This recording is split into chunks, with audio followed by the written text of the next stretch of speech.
it is Crystal with Pineapple Papers, and I have another Color Rush Studio design team layout for you using the amazing Wild Soul April kit. So today I am doing a cute picture of my friend and I on her birthday, and I'm grabbing this beautiful floral paper, and it has this floral that kind of looks like a wreath, but I'm going to tear it in about maybe a little over a third. It's not quite a half. And then because our challenge this month is to do some folding, I'm going to go ahead and split the middle and kind of tear it open. So I've torn the bottom as well as tearing it, and I'm going to kind of fold it up. And then I'm going to add a couple of other layers of paper, mostly scraps. And this scrap you can see is not actually long enough, nor is this one, but I'm going to go ahead and just take a little piece from the other one to make it go all the way across. Now, I didn't know exactly where my photo was going to go. So if I had known where my photo was going to go, I could have just tore it where that was, and then that piece would have gone all the way across and you wouldn't have even known. But at this time, like I said, I wasn't really sure what my plan was.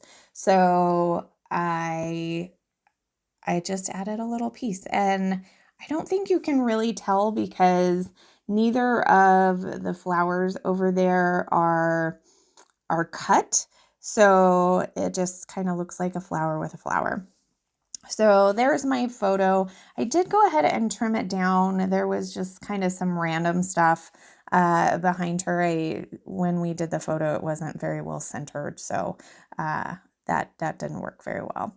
So I decided I was going to put it on some white cardstock, and I wanted to do a little bit of mixed media. So I have this stencil. I think it's a Teresa Collins stencil, and it kind of looks like the kind of quilted pattern paper that is in this kit. And I'm just using some really cheap, it's not modeling paste, it's called sculpting medium that I picked up from Walmart. And I did go ahead and put that through the stencil with a silicone brush. And I did let it dry. I might have took it to my heat gun, actually.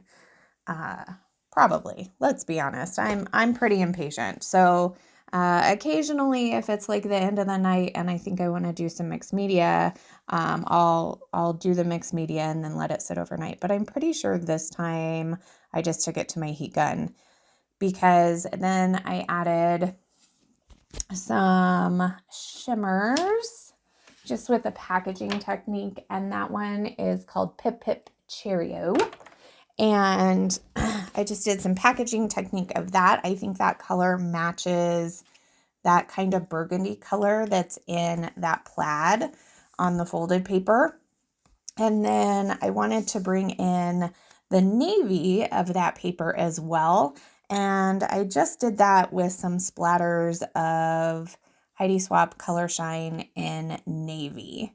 So I know that I took those over and dried them with my heat tool, because at this point I am like ready to put my layout together and I don't really want to wait for it to dry. So I'm going to go ahead and mat my photo on some white cardstock, and that's just going to make it pop off of all of those layers of colored paper that I have.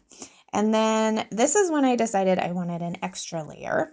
And again, this strip is not full enough, but now that I know where my photo is going, I am able to tear it in half, slip it under there, and you don't even know that it doesn't go all the way across underneath the photo.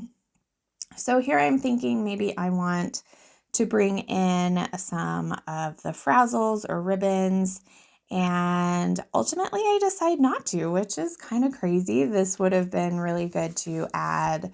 I love frazzles as layers.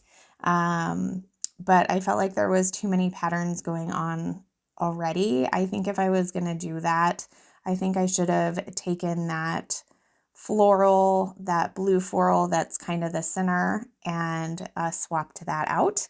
So crazy enough, there is no frazzles or ribbon on this layout, but I do love how it turned out, and I got a few of the other pieces used up. So I've got my photo down. I've basically got everything where I want it to be, and now I'm just going to do some embellishing.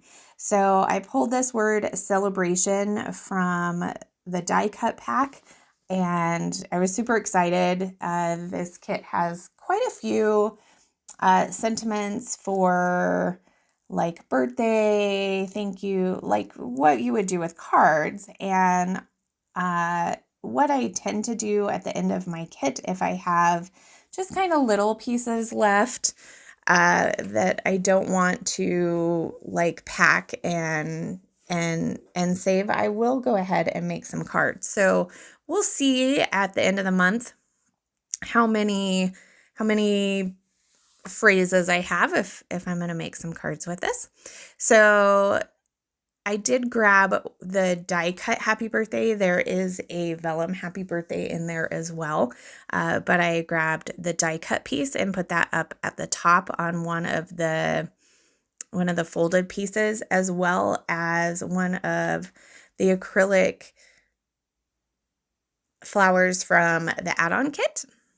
And then I added a couple of florals to the right-hand side on top of the title, as well as on the bottom of the title, as well as a cute little vellum bird. I thought that was super sweet. I also added a vellum flower down at the bottom left-hand corner. And then I grabbed one of the resin daisies, and I put that in the bottom floral cluster as well. At this point, I'm thinking I kind of want a little something down here at the bottom, and I'm thinking maybe I need to cover up that sentiment. Ultimately, I'm going to decide, no, I don't want anything down there, but I do want another little thing over here with this flower, and I am going to go with this blue butterfly. I love these butterflies from the kit. They're like fabric. They're amazing. I absolutely love them. So I was seeing if I could get any more on there. Ultimately, I decide that's it. So there is my layout. I do have a couple of close-ups for you. If you have any questions, please leave them down below. I will also have links for the shop and the Facebook group. And if you want to grab something from the shop and it's your first time, use my code Crystal10 and that'll save you 10%. So that's going to do it for me. Remember to wear your